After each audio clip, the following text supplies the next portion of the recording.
First we will intake the food, then food is breaking down with the help of teeth, and saliva will secrete from the salivary gland which works on the food and helps to easily swallowing, and tongue is present there that will help in the mixing of food with saliva and helps in swallowing the food.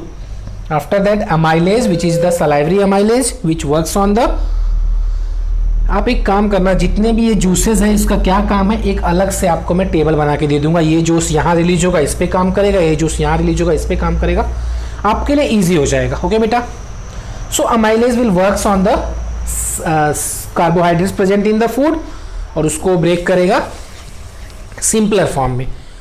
After that oesophagus, it is a muscular pipe like structure present which connect, one end of esophagus is connected to the mouth and second end is connected to the stomach, and food is passes from the esophagus and reaches to the stomach, and that process is the movement of food by the or the through the esophagus is known as peristaltic movement. After reaching the food in stomach, there are three type of juices will release. HCl, which makes the medium acidic of food and kills the bacteria present in the food.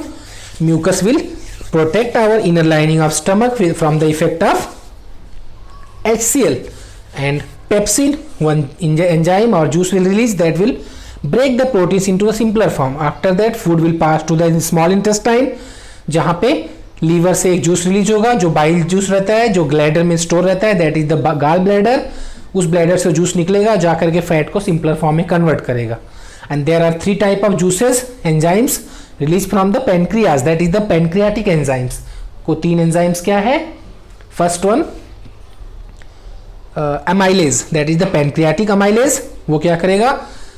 Starch को simpler sugar में convert करेगा, and जो हमने fats को bile juice के help से break किया है उस फैट को ब्रेक करेगा एक नया enzyme, that is the lipase.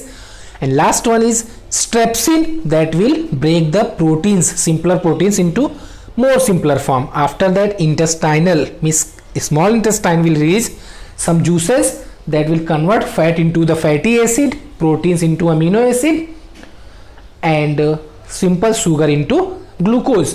अब उसके बाद ग्लूकोज क्या होगा? ब्रेक डाउन होगा, जिसको हम आगे पढ़ेंगे 10th लेसन में by the process of respiration कि ग्लूकोज कैसे ब्रेक डाउन होगा, फिर उससे हमको एनर्जी कैसे मिलेगा, फिर हम कार्बन डाइऑक्साइड रिलीज कैसे करेंगे वहाँ डिटेल में. फैट्स क्या होता है? फैट्स भी एनर्जी प्रोवाइड करता है जो कि हमारे बॉडी में स्टोर रहता है, जब भी हमें ज़रूरत होती है उसको हम यूज़ करके एनर्जी लेते हैं. हम जब उस एनर्जी को यूटिलाइज नहीं कर पाते तो वो हमारे बॉडी में ज़्यादा स्टोर हो जाता है और फिर बॉडी कैसा हो जाता है आपको तो पता है मेरी तरह. After that next one is proteins. Proteins is breaking down into the amino acid. And what is the use of that amino acid? Proteins का क्या काम होता है बेटा?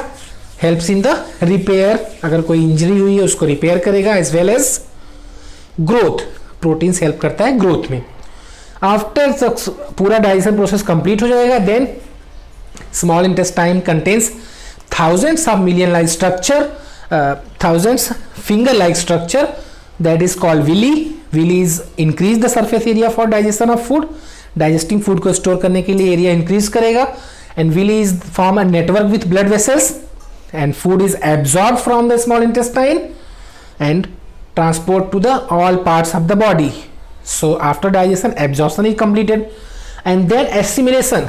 Amino acid, fatty acid, glucose, whatever things are prepared here, and these things will absorbed by the assimilate by the body for growth, repair, energy in this process. Last step is egestion.